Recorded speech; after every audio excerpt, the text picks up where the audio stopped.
How's it going, everyone? Jimmy from Anglers. I'm going to talk to you guys today about perch tandem rigs.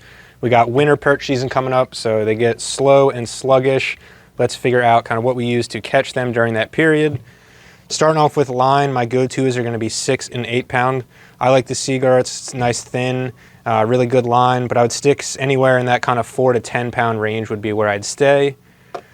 Talking about jig heads for the tandems, some of my favorites in the store definitely are going to be the micro shad heads from Z-Man.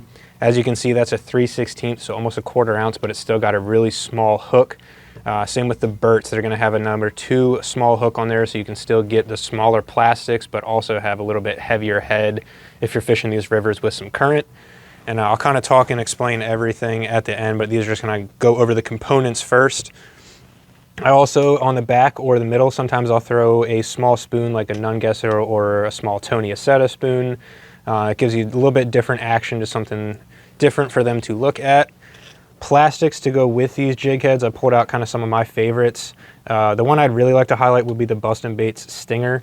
It's just kind of a straight tail, and in the wintertime when those fish are very sluggish, that bait just does very good for us. It's a very subtle action. It's a lot different than the traditional paddle and curly tails that we're using in the summer, but those are still great options. I would just go as small as you can.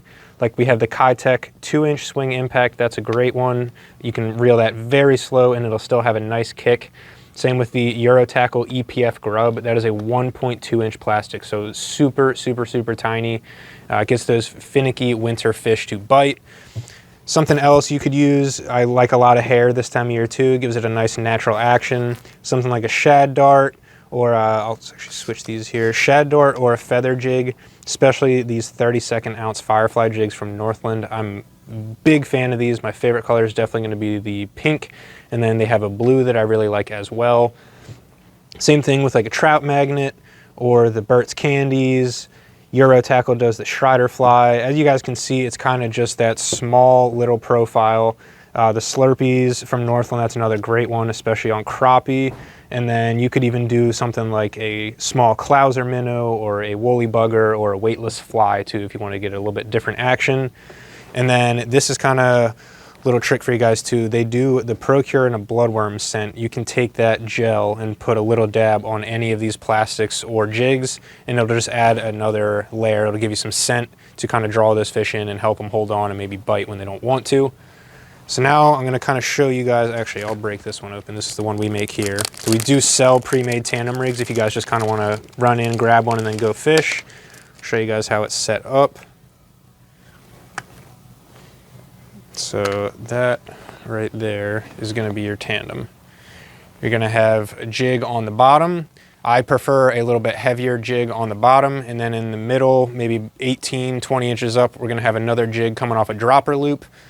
You can do the same weight, or I like to vary the weight. If you go heavier in the back, lighter up top, you'll get a lot of action there. And then if you go heavier up top, lighter in the back, you'll get a lot of action dancing off the back.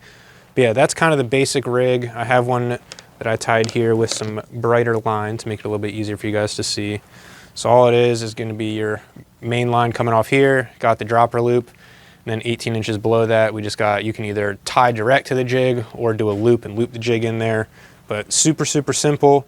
Then one last thing I'll show you guys too, when you're tying your droppers, you can play around. I just have this on here as kind of a placeholder, but I like to actually tie my spoon or jig head or whatever on the dropper loop. You do have to cut it if you want to retie, but when you put it on the loop, I just feel like you get a little bit more action on there, just something different to try. But yeah, the tandems are very simple. You really cannot go wrong. Just play around with it, play around with the weights, colors, different combinations, and you kind of find what works best for you. And if you guys have any more questions, just come in and feel free to ask us.